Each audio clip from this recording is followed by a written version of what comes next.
E o presidente de Israel, Isaac Herzog, afirmou nessa segunda-feira que a DJ e tatuadora alemã Shani Luke foi decapitada por terroristas do Hamas. Ele falou sobre o caso em entrevista ao jornal alemão Bild. Vamos acompanhar o relato. Only now we got the note that Shani Nicole Luke, who was already interviewed by, her family was interviewed, her mother was interviewed by German newsreels, has been confirmed as murdered and dead. They found her skull, which means these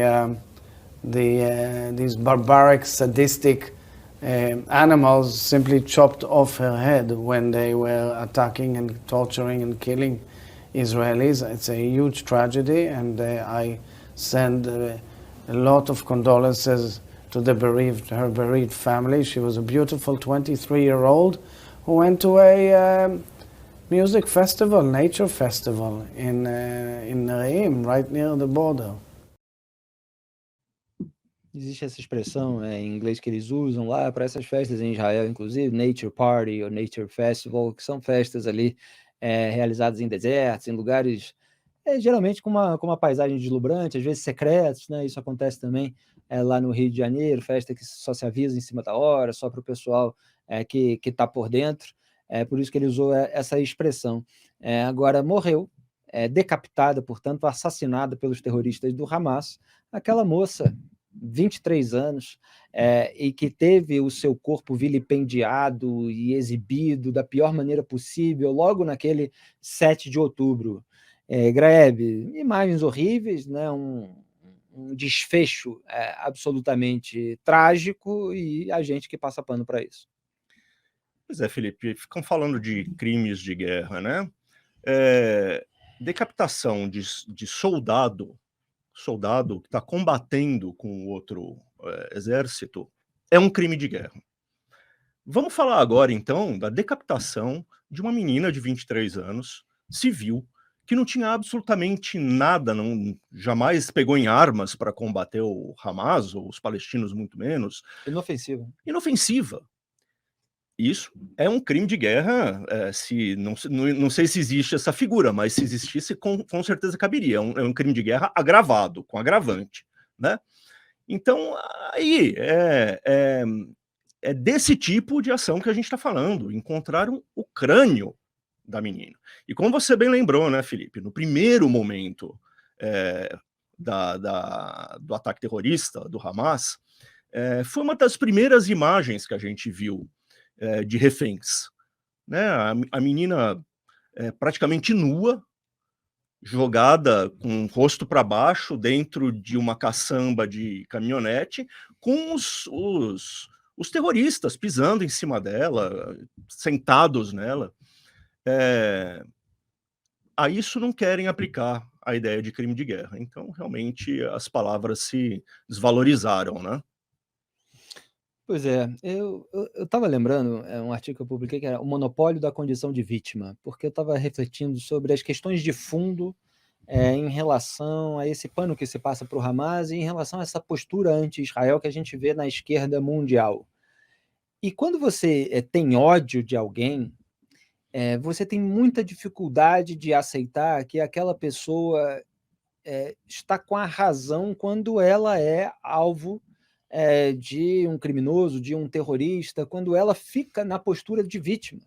Porque a postura de vítima, imediatamente, ela desperta nas pessoas decentes do mundo a condição, na verdade, né? A condição real de vítima. Ela desperta nas pessoas decentes do mundo a solidariedade, a compaixão, a generosidade. As pessoas ficam comovidas diante daqueles crimes bárbaros que são cometidos contra alguém. Agora, quando a pessoa tem muito ódio da pessoa que vira vítima real de alguém, ou de um país que vira vítima real de alguém, ela faz de tudo para relativizar e para culpar a vítima por aquele ato criminoso ou terrorista do qual ela acabou sendo vítima. Então, assim, não se admite, porque você precisa, mesmo que você tenha críticas a um determinado país, a um determinado povo, a uma determinada pessoa, etc., você precisa deixar isso de lado no momento em que a questão humana, humanista, ela se coloca à frente, né? E tem pessoas que são incapazes disso. Então, elas falam, não, a maior preocupação agora é porque é um governo racista de Israel que vai reagir, e agora como é que fica a situação? 1.400 pessoas assassinadas, inclusive mulheres, e essas pessoas não são capazes de ter um momento de compaixão. No máximo, elas falam, não concordo com tudo isso, mas isso me lembra a cobertura de determinados atos terroristas na Europa, em que havia uma grande discussão, vocês vão lembrar, sobre migração em massa. Aí você tem posições muito permissivas no campo da esquerda em relação à migração. Aí no campo da direita você tem gradações. Você tem desde lá o reacionário que é contra a imigração e tal, mas você tem algumas discussões legítimas. Quer dizer, no momento de migração em massa, como que a gente faz para não permitir que terroristas entrem de modo infiltrado junto com essas pessoas? Olha, esse é um debate legítimo. Se você for acusar todo mundo de xenófobo por colocar argumento nesse debate, você está correndo o risco de ser moralmente responsabilizado por um ato terrorista cometido por um infiltrado. Quer dizer, interessa a um país estabelecer critérios ou apurar se há alguma maneira de fazer uma triagem, de você permitir que pessoas decentes entrem no país e pessoas que tenham um background criminoso, terrorista, ou que sejam alvos de algum tipo de mandado de prisão ou equivalente no país de origem, etc., que elas não entrem no país. Então, naquele momento, quando houve ato terrorista cometido por uma pessoa que se aproveitou, eu ligava a TV e a maior preocupação dos comentaristas era: agora vai haver a ascensão da extrema-direita. E isso que é enlouquecedor para pessoas que tomam as suas condutas pelo senso comum, pela compaixão imediata diante de pessoas assassinadas. Como assim? O maior problema é a ascensão da extrema-direita se um terrorista acabou de matar um monte de gente? Quer dizer, o maior problema está aí, na sua frente, são cadáveres produzidos por uma gente do mal, né? Mas é sempre assim. Então, assim, agora o maior problema é a reação de Israel e tal. Não, na Europa, então, é a ascensão da extrema-direita. Quer dizer, as pessoas não conseguem, porque o ódio em relação ao direitismo ou a qualquer coisa que seja equivalente na mentalidade dessas pessoas é tão grande que eles não aceitam que essas pessoas fiquem na condição de vítima e que determinados argumentos que existem nesse campo podem ser fortalecidos diante da consequência de argumentos do outro. E aí fazem todo um esforço para relativizar, para inverter as responsabilidades e para inflar os números do outro lado. Tudo isso é que a gente está assistindo nesse momento, Duda. É isso mesmo. Acho que mas acho que a maior parte da população brasileira viu esses atentados, entendeu e sentiu o impacto humano da história, né? Tanto que realmente houve uma solidariedade e as pesquisas mostraram isso. Agora, nós tivemos sim políticos brasileiros de outros países também, como você falou, tentando relativizar e falando de, olha, mas milhões de mortos, vítimas de Israel, né? Ou até, Felipe, essa questão de aceitar qualquer coisa que o Hamas fale, né? Também é uma maneira de tentar relativizar ou de justificar as mortes de israelenses. Então, o Hamas fala lá, olha, Israel bombardeou um hospital, 500 mortos, ou bombardeou uma igreja. E as pessoas estão prontamente estão prontas para aceitar essas narrativas fantasiosas, só porque é uma maneira de tentar relativizar esse crime bárbaro que aconteceu contra israelenses, né? E ainda falando sobre os desdobramentos desses ataques, a gente separou um vídeo que mostra uma caçada a judeus no aeroporto do Daguestão, no sul da Rússia, em razão desse dessa caça, né? Não vou nem falar incidente, né? Mas é a caça aos judeus que ocorreu no fim de semana. Um voo de Israel para a República Russa do Daguestão, localizada na região do Cáucaso, foi forçado a desviar o destino na capital Como é que fala isso aí? Nossa, É imagina difícil, eu. né? É tanta consoante, né? A capital aí. Macacala. É assim que se escreve aqui, aportuguesando. Vamos acompanhar o vídeo.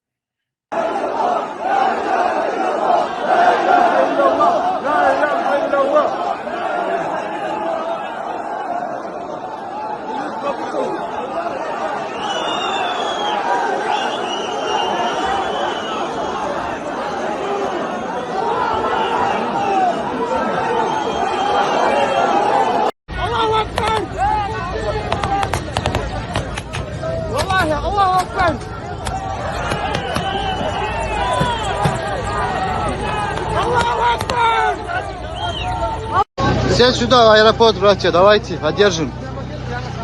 Вот мы зашли сюда уже. Прямо в аэропорт зашли все. Аллаху Акбар! Уважаемые дамы и господа, говорит командир, пожалуйста, сохраняйте свои места и не пытайтесь открыть двери самолета. На улице разъяренная толпа, которая не знает, откуда мы прибыли и зачем. Вполне возможно, мы тоже попадем под раздачу. Пожалуйста, оставайтесь на своих местах в самолете и выполняйте все указания бортпроводников. Благодарю за внимание.